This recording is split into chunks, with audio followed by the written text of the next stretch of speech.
दोस्तों आज मैं आपको पढ़ाने वाली हूँ principles of inheritance.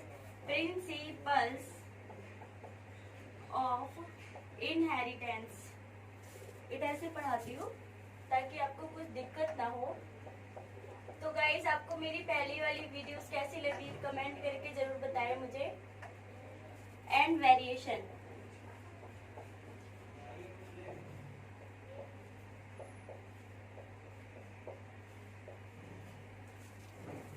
Good morning, सुप्रभात, नमस्कार। मैं काजल साहू आपके साथ हूँ फिर इस बार। तो कैसा लगा मेरा इंट्रोडक्शन गाइस? तो दोस्तों हम बात कर रहे थे इनहेरिटेंस की। Inheritance, molecular inheritance, genetic inheritance, इन सब का आखिर मीनिंग क्या होता है, क्या मतलब होता है इन सब बातों का, इन सब वर्ड्स का, हमें ये पढ़ने की जरूरत क्यों है। तो मैं आपको ये बताने जा रही हूँ कि आखिर इनहेरिटेंस का मतलब होता क्या है, ठीक है। और वेरिएशन, वेरिएशन आखिर इनहेरिटेंस और वेरिएशन ये दोनों आपस में एक दूसरे से रिलेट क्यों कर रहे हैं, क्यों करते हैं, ठीक है गाइस। तो अब मैं आपको बताती हूँ। देखिए, इनहेरिटेंस का मतलब हमारे कैरेक्टर से रिलेट होता है, ठीक है। इनहेरिटेंस ये हमारे कैरेक्टर से रिलेट होता है। हमसे मेरा मतलब है ना सिर्फ human beings, all those plants भी, ठीक है, पेड़ पौधे भी, इवन पेड़ पौधों को भी इनहेरिटेंस उनमें देखा जाता है, मतलब उनके अंदर कैरेक्टर्स देखी जाती है, ठीक है गाइस। तो शायद फ्लैश लाइट बंद हो गई है, ठीक है। तो अब हम आगे बढ़ रहे हैं। मैं आपको बता रही थी इनहेरिटेंस मतलब कैरेक्टर कैसे एक दूसरे से डिफरेंट होते हैं। वेरिएशन का मतलब है कि विभिन्न, अलग अलग, कैसे एक फैमिली दूसरी फैमिली से अलग होती है। पेड़ पौधे एक दूसरे से अलग होते हैं, कुछ पेड़ पौधे छोटे होते हैं, कुछ बड़े होते हैं। देखा होगा ना आपने, बहुत अंतर देखा होगा, डिफरेंस देखा होगा। क्यों होता है ऐसा? ऐसा इसलिए होता है क्योंकि उनमें एक जीन नाम की कोई चीज होती है, ठीक है। जैसे कि आप सब्जी में डालो चीनी या फिर चाय में डालो नमक, तो ये उल्टा हो जाएगा ना, ये उनके कैरेक्टर को चेंज कर देगा, सब्जी की और चाय की। तो इसी तरह से जीन भी एक तरह का कैरेक्टर है जो सभी ह्यूमन बीइंग्स और प्लांट्स में प्रेजेंट है, ठीक है बच्चों। तो जीन्स के बारे में, इनहेरिटेंस तो हमने समझ लिया क्या होता है। तो अब आपको जीन के बारे में भी समझना चाहिए। तो जीन्स क्या होता है? देखिए, आपने 11th में पढ़ा होगा या फिर आप 12th में ही पढ़ते आ रहे होंगे। दो तरह के जेनेटिक मटेरियल होते हैं। एक जेनेटिक मटेरियल आपका होता है, जेनेटिक मटेरियल आपका होता है डीएनए और दूसरा होता है आरएनए, ठीक है बच्चों, आरएनए। तो डीएनए की फुल फॉर्म क्या होती है? Deoxyribo nucleic acid. क्या होती है? डीऑक्सीराइबो न्यूक्लिक एसिड, ठीक है। आरएनए की फुल फॉर्म क्या होती है? Ribo nucleic acid. क्या होती है? Ribo nucleic acid. तो ये सारी प्रोसेस तो आप पढ़ते आ रहे होंगे कि आरएनए से डीएनए बनता है और डीएनए से प्रोटीन बनता है, अमाइनो एसिड, यानी मैसेंजर आरएनए डीएनए बनाता है और डीएनए से प्रोटीन बनता है, ठीक है गाइस। तो यहाँ पर ये चीज पढ़ाने की जरूरत है तो आप मुझे कमेंट करिए, नहीं है तो मत करिएगा। अगर आप मुझे कमेंट करके बताते हैं कि आपने ये चीजें नहीं पढ़ी हैं तो मैं अपनी नेक्स्ट वीडियो में इसकी डिटेल जरूर लेकर आऊंगी, ठीक है गाइस। अब क्योंकि हम मैं पढ़ाने जा रही हूँ आपको principle of inheritance and variation, कि कैसे वेरिएशन होते हैं प्लांट्स में, एनिमल्स में, ह्यूमन बींग्स में, ठीक है। एक दूसरे से वो वेरिएंट क्यों है, ये मैं आपको पढ़ाने जा रही हूँ, ठीक है गाइस। तो अब हम जो आपके क्वेश्चन आते हैं पेपर में वो 3 टाइप के आते हैं, ठीक है। एक आपका आता है मेंडेलियन कंसेप्ट, ठीक है। आप अपनी कॉपी में नोट करते रहिए। कंप्यूटर इधर ले, कंप्यूटर यहाँ पे क्योंकि आपकी नजर इधर जा रही है। क्या क्या है? Mendelian concept, deviation of Mendelian,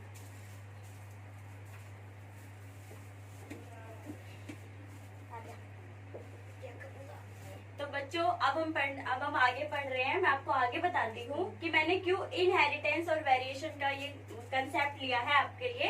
देखिए गाइस, आपको ये सब चीजें पढ़ने के लिए सबसे पहले जानना जरूरी है कि मेंडल एक साइंटिस्ट का नाम है, ठीक है। उसने ये कंसेप्ट दिया था डेविएशन ऑफ मेंडेलियन की कंसेप्ट दिया था कि इनहेरिटेंस होता है और उसमें वेरिएशंस होते हैं, कैसे होते हैं ये एक मेंडेलियन थ्योरी में दिया गया है बाय द मेंडल, ठीक है। मेंडल क्या है? मेंडल साइंटिस्ट का नाम है।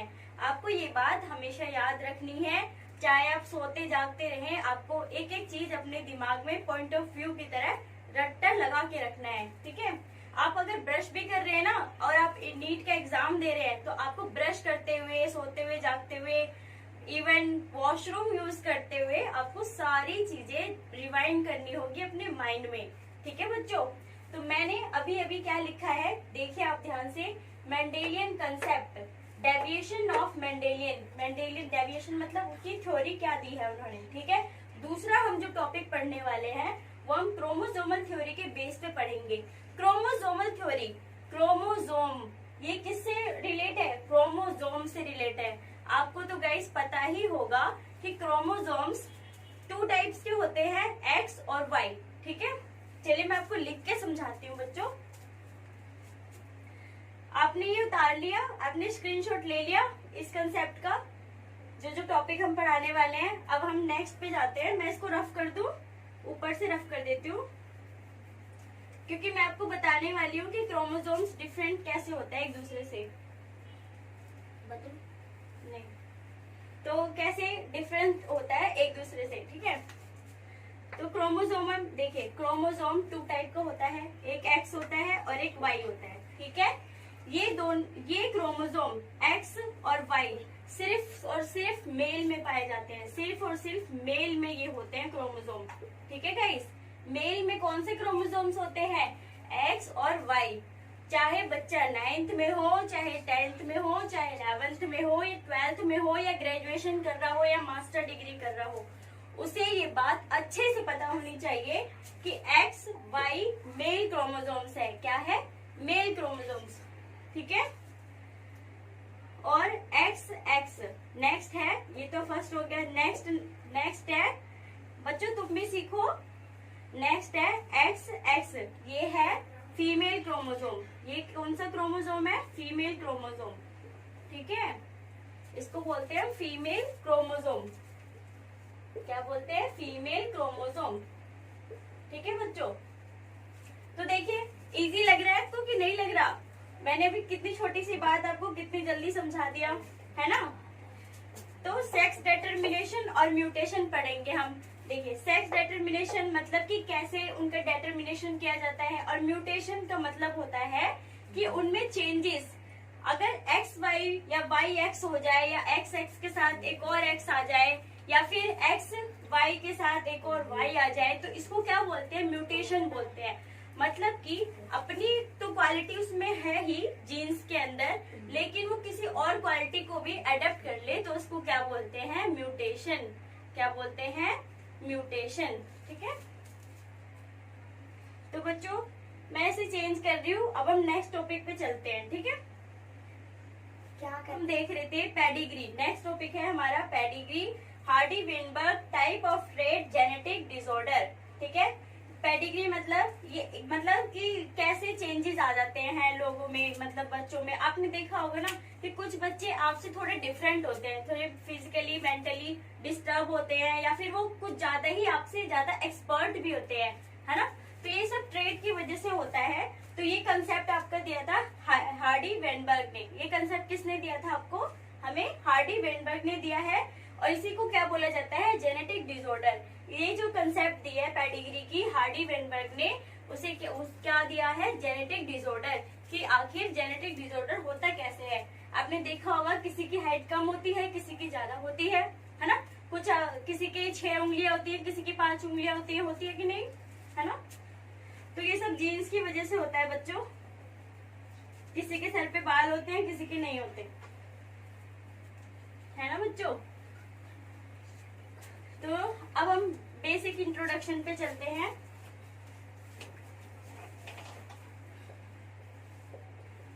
Basic introduction.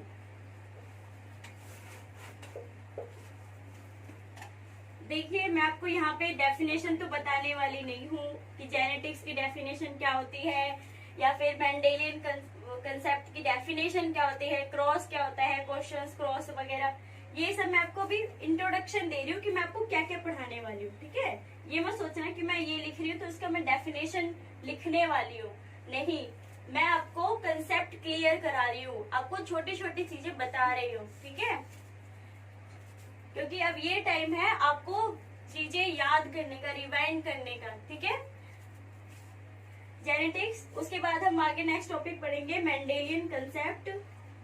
ठीक है, मतलब मेंडल नाम का जो साइंटिस्ट था उसने कौन सा कंसेप्ट दिया, क्यों दिया। ठीक है, ये सब पढ़ने वाले हम। नेक्स्ट टॉपिक है हमारा बच्चों क्रॉस, और फिर उसके बाद हम क्वेश्चंस करेंगे। ठीक है, नेक्स्ट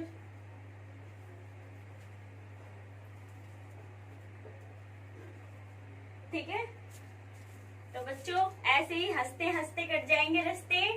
प्लीज अब इतना मत डरिए कि आपका नीट का एग्जाम है या फिर आपको एफएमसी बीएचयू वगैरह वगैरह देने हैं तो आपको इतना ज्यादा पढ़ने की जरूरत है। नहीं, आपने जो पढ़ा है आप उसी को रिवाइज करिए, अच्छे से पढ़िए। एमसीक्यू पीवाईक्यू जरूर करिए। ठीक है, पीवाईक्यू जितना करेंगे उतना आपके लिए फायदेमंद है, बहुत ज्यादा बेनिफिशियल होगा। तो आपने बेसिक इंट्रोडक्शन उतार लिया होगा, अब मैं इसको रफ कर रही हूँ।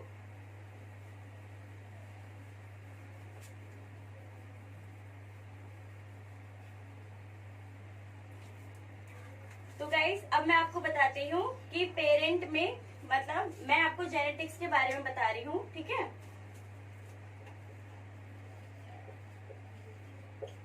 ये है आपका पेरेंट। ठीक है, ये है प्रोजनी,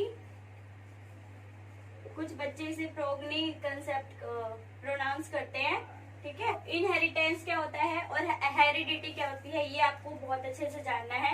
इसके मैंने अभी आपको बताया था कि कैरेक्टर्स को डिफाइन करते हैं, तो उसी तरीके से ये यहाँ पे जो डेफिनेशन लिखी है आप इसको भी माइंड में रखिए। Is a process through which trait is passed. Trait मतलब कैरेक्टर। ठीक है, तो हेरिडिटी क्या होता है, हेरिडिटी होती है ट्रांसमिशन ऑफ ट्रेट। ठीक है, क्या होती है, study of transmission of trait, study of transmission of trait. ठीक है, ठीक है गाइस, अब हम नेक्स्ट पढ़ेंगे प्री मेंडेलियन कंसेप्ट। ठीक है, अब मैं इसको रफ कर देती हूँ, आपने लिख लिया होगा आई होप, नहीं लिखा तो वीडियो पॉज करके लिख लीजिए।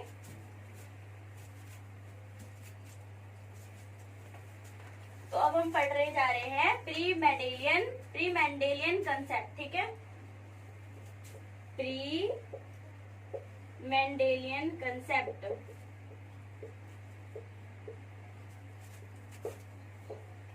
ठीक है, it was based on blending inheritance. Next, तो प्री मेंडेलियन कंसेप्ट किसके ऊपर बेस्ड है, ये बेस्ड है बेस्ड ऑन ब्लेंडिंग इनहेरिटेंस। ठीक है, ब्लेंडिंग इनहेरिटेंस के ऊपर बेस्ड है।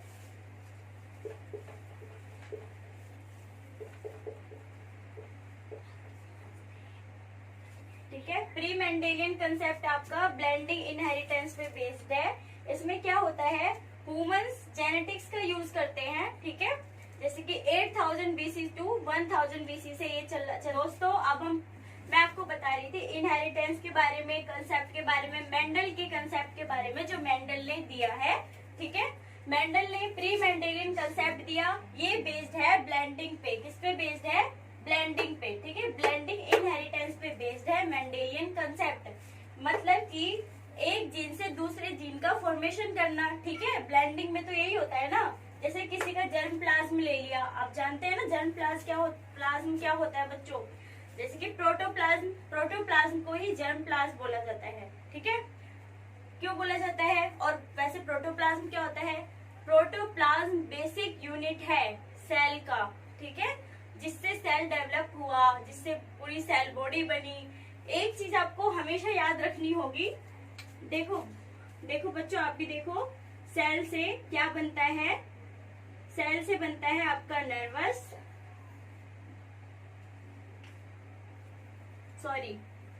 सेल से बनता है आपका टिश्यू, टिश्यू से बनता है आपका नर्वस, नर्वस से बनता है आपका ऑर्गन, और ऑर्गन से बनता है ऑर्गन सिस्टम।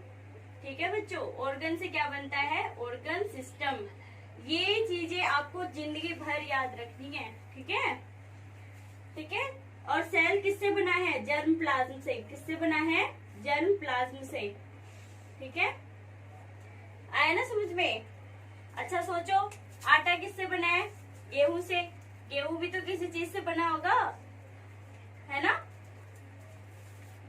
तो ऐसे ही जर्म प्लाज्म से क्या बना? सेल, सेल से टिश्यू, टिश्यू से नर्वस, नर्वस से ऑर्गन, ऑर्गन से ऑर्गन सिस्टम। ठीक है, पूरी बॉडी पार्ट्स। ठीक है गाइस, तो अब मैं इसको डिलीट रफ कर रही हूँ।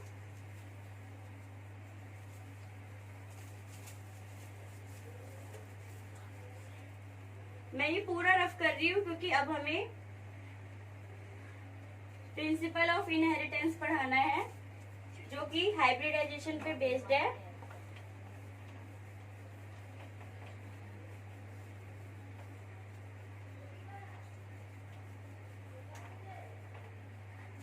तो मैं आपको पढ़ा रही थी, मेंडल का एक्सपेरिमेंट पढ़ा रही हूँ। हाइब्रिडाइजेशन एक्सपेरिमेंट है ये, और ये किस पे बेस्ड है? पी प्लांट पे। किस पे करा था मेंडल ने अपना एक्सपेरिमेंट? पी प्लांट पे किया था। किस पे किया था बच्चों?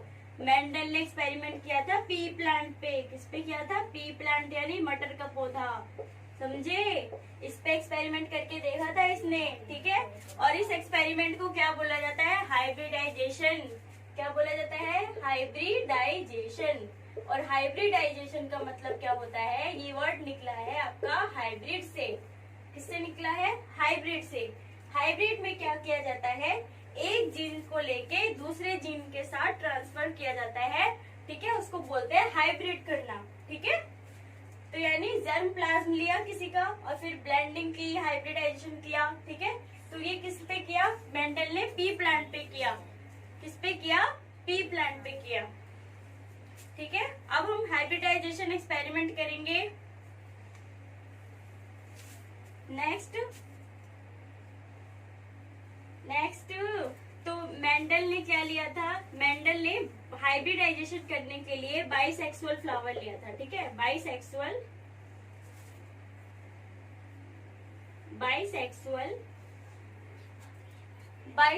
पी प्लांट लिया था। ठीक है, बाइसेक्सुअल पी प्लांट लिया था। तो बाइसेक्सुअल प्लांट में उन्होंने पी प्लांट लिया था। इसका साइंटिफिक नेम है पाइसम सटाइवम। क्या है बच्चों? पाइसम सटाइवम साइंटिफिक नेम है ना इसका। ठीक है, तो इन्होंने ये क्यों लिया था? क्योंकि ये इजिली क्रॉस पॉलिनेशन हो जाता है इसमें, इसलिए इन्होंने इसको लिया था। क्या हो जाता है? इजिली क्रॉस पॉलिनेशन हो सकता है। ठीक है, इजिली क्रॉस पॉलिनेशन हो जाता है, इसलिए इन्होंने ये लिया था इस प्लांट को। ठीक है, पी को क्यों लिया? क्योंकि इजिली क्रॉस पॉलिनेशन हो सकता है, इसलिए लिया था उन्होंने। तो गाइज अब हम बात करते हैं, मैं देखो, तो मेंडल ने दो चीजें ली, टॉल प्लांट लिया और ड्वार्फ प्लांट लिया। मेंडल ने क्या काम किया? टॉल प्लांट लिया और ड्वार्फ प्लांट लिया। टॉल और ड्वार्फ का मतलब पता है आपको? लंबा और बोना। ठीक है, लंबा और छोटा। ड्वार्फ माने छोटा। ठीक है, give my duster, thank you. Tall, dwarf. ठीक है, तो मेंडल ने उसको क्या नाम दिया? टॉल को आप अपनी तरफ से नाम दे दीजिए बच्चों, टी दे दिया, और ड्वार्फ को दे दिया स्मॉल टी। ठीक है, तो अब इसका क्रॉस पॉलिनेशन किया। ठीक है, इसका क्रॉस पॉलिनेशन किया तो यहाँ पे क्या हुआ? टी टी नाम दिया इसको, टी, इसको स्मॉल टी टी। तो यहाँ पे क्या हुआ? एक टी, ये बन गया, ये इसके साथ कॉम्बाइन करेगा तो ये बन जाएगा। ठीक है, और अब ये इसके साथ जाएगा, ये वाला, तो ये भी क्या बन जाएगा? T, capital T small T. ये इसके साथ जाएगा, capital T small T, small T small T, और स्मॉल टी स्मॉल टी। ठीक है गाइज? ठीक है बच्चों, तो अब देखिए आप कैसे प्लांट निकले, कैसे प्लांट बने। एक हो गया आपका ड्वार्फ, ठीक है, एक हो गया टॉल, टॉल, ड्वार्फ, टॉल और टॉल। डोमिनेंट भी है इसमें और रिसेसिव है, ठीक है, डोमिनेंट भी है और रिसेसिव भी है। तो आप खुद ही समझ सकते हैं कि इसलिए इस कैरेक्टर्स को बताने के लिए मेंडल ने ये चीज इस पी प्लांट को लिया। अब मैं आपको इसका बेसिक कंसेप्ट बताती हूँ कि आखिर इसकी जरूरत क्यों पड़ी थी। इसलिए पड़ी थी क्योंकि मोनोहाइब्रिड और डाईहाइब्रिड कराने के पीछे एक कारण था। वो सबको समझाना चाहते थे कि आपकी फैमिली में देखो, कोई सबसे छोटा होता है, कोई सबसे बड़ा होता है, कोई मीडियम साइज का होता है ना।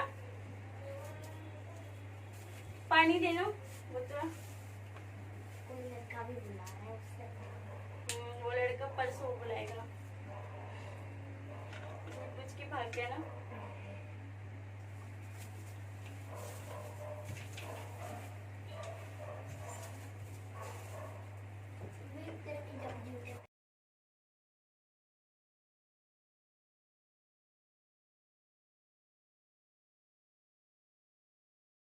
मतलब ये मत सीखो, ये सीखो। देखो प्लांट्स में उन्होंने पी प्लांट इसलिए लिया क्योंकि वो बताना चाहते थे कि हमारी फैमिली मेंबर्स में, हमारे आस पड़ोस में कैसे इनहेरिटेंस है, वेरिएशन है ना, जनरेशन में वेरिएशन। इनहेरिटेंस का मतलब यही होता है कि आपकी पीढ़ियों में कैसे वेरिएशंस आ रहे हैं, है ना। कोई छोटा होता है, कोई बड़ा होता है, कोई काला होता है, गोरा होता है, कोई मीडियम कलर का होता है ना। तो ये सारे कैरेक्टर्स बता रहे हैं, ठीक है, ये कैरेक्टर्स है। और हाइब्रिडाइजेशन का मतलब होता है कि आप किसी का कैरेक्टर लेके किसी और में डाल दो तो वो हाइब्रिड हो जाता है ना। तो ये सब चीजें भी बेसिक कंसेप्ट है, आपके दिमाग में आ जानी चाहिए, ठीक है।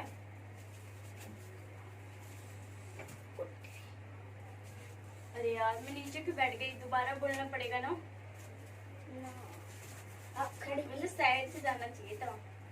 आप खड़े की खड़े। तो मैं आपको बता रही थी कि बेसिक कंसेप्ट आपके दिमाग में आनी चाहिए ताकि आपको सब कुछ समझ में आए, ठीक है। हाइब्रिडाइजेशन का मतलब क्या होता है और ब्लेंडिंग क्या होती है, ठीक है गाइस। ओके, आप तब तक रिवाइंड करिए जो मैंने पढ़ाया है। मैं आपको नेक्स्ट टॉपिक बता रही हूँ, ठीक है। क्या होता है, कैमरा हिल रहा है। म्यूटेशन, ठीक है। म्यूटेशन में आपकी 3 तरह की या 4 तरह की चीजें हो सकती हैं। एक तो पहला डिलीशन। डिलीशन मतलब कोई एक क्रोमोसोम डिलीट होना, ठीक है। इंसर्शन मतलब ऐड होना किसी एक क्रोमोसोम का। और डुप्लीकेशन मतलब कॉपी होना। डुप्लीकेशन को आप डुप्लीकेशन भी कह सकते हैं, ठीक है। क्या कह सकते हैं, डुप्लीकेशन, ठीक है गाइस। यानी कि आप जानते हैं XY क्रोमोसोम होता है मेल के अंदर, ठीक है, और फीमेल के अंदर होता है XX क्रोमोसोम, ठीक है। फीमेल के अंदर क्या होता है, XX क्रोमोसोम, ठीक है।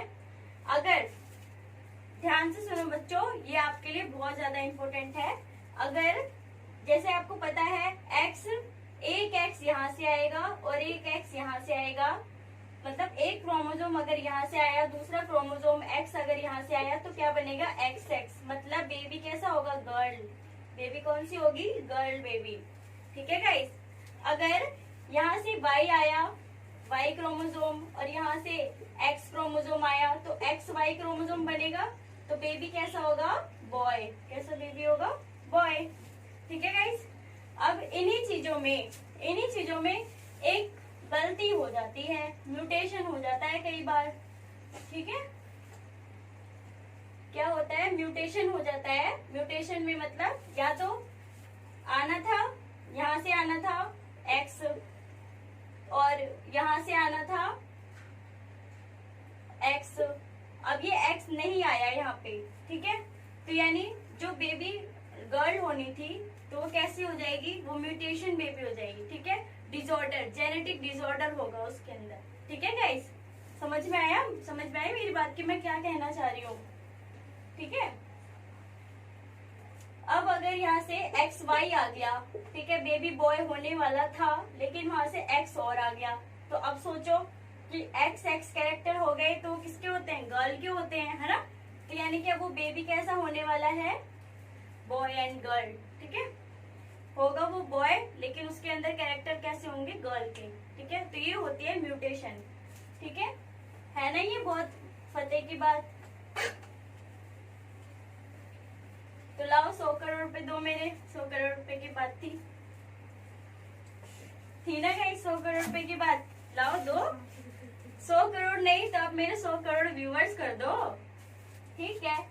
शेयर करो, लाइक करो, कमेंट करो और बताओ कैसे पढ़ाती हूँ मैं और मुझे और कैसा पढ़ाना चाहिए, कमेंट करके बताओ गाइस। कोई डरने की बात नहीं है, अब मुझे जैसा बताएंगे मैं वैसा पढ़ाऊंगी आपको और वैसे वैसे टॉपिक लेकर आऊंगी, ठीक है। तो अब हम बात करते हैं आगे जेनेटिक डिसऑर्डर की। जेनेटिक डिसऑर्डर में मेंडेलियन डिसऑर्डर, मतलब मेंडेलियन ने बताया कि कैसे कैसे डिसऑर्डर्स होते हैं, ठीक है। तो एक मेंडल ने बताया कलर ब्लाइंडनेस के बारे में कि किसी को अंधेरे में कैसा दिखता है, ठीक है बच्चों। किसी को हरा अंधेरे में कैसा दिखेगा, लाल। ओ लगता है मुझे राइटिंग ब्लाइंडनेस हो गया है मैंने उल्टा लिख दिया, ठीक है।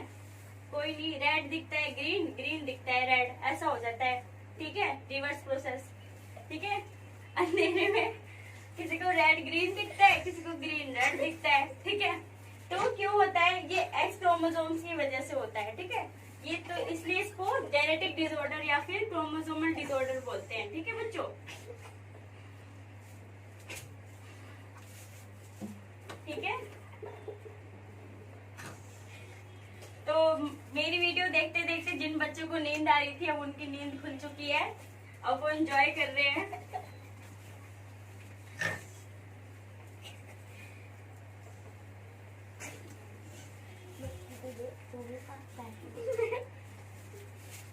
आगे नेक्स्ट टॉपिक पे हम जाते हैं हमारे, ले चुके होंगे, नोट डाउन कर चुके होंगे जैसा आप अपनी लैंग्वेज में समझते हैं, ठीक है।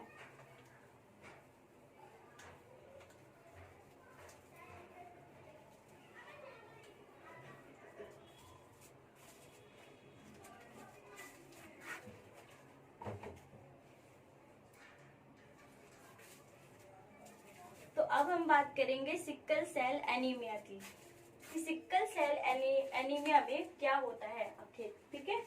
सिक्कल सेल एनीमिया, क्या बात करेंगे हम किसके बारे में, sickle cell anaemia, sickle cell anaemia, ठीक है। इसमें क्या होता है, ज्यादा कुछ नहीं, जब आपका मैसेंजर आरएनए से डीएनए बन रहा होता है, प्रोटीन बन रहा, सॉरी डीएनए से मैसेंजर आरएनए बन रहा होता है, प्रोटीन बन रहा होता है, तो क्या होता है, आपका एक जीन जो है वो कन्वर्ट हो जाता है, ठीक है, वो बदल जाता है, वो अपना प्लेस चेंज कर लेता है, किसके साथ, मैसेंजर आरएनए के साथ। आपको ये बात तो पता ही होगी कि डीएनए के स्ट्रक्चर में क्या होता है गाइस, बताओ, जीएजी होता है ना, क्या होता है, जीएजी, हाँ। और आरएनए के स्ट्रक्चर में क्या होता है, ये तो होता है डीएनए में, और आरएनए में क्या होता है, जीयूजी, ठीक है।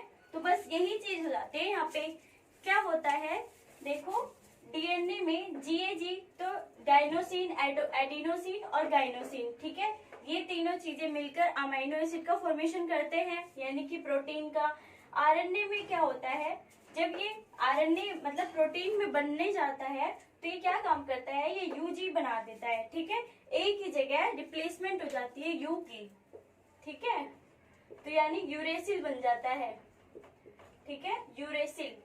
तो इससे क्या होता है, सेल सिक्कल हो जाती है, ठीक है, जिसकी वजह से एनीमिया हो जाता है, ठीक है। तो इसको क्या बोलते हैं, सिक्कल सेल एनीमिया, ठीक है गाइस, क्या बोलते हैं इसको, sickle cell anaemia. Note down करिए इसे।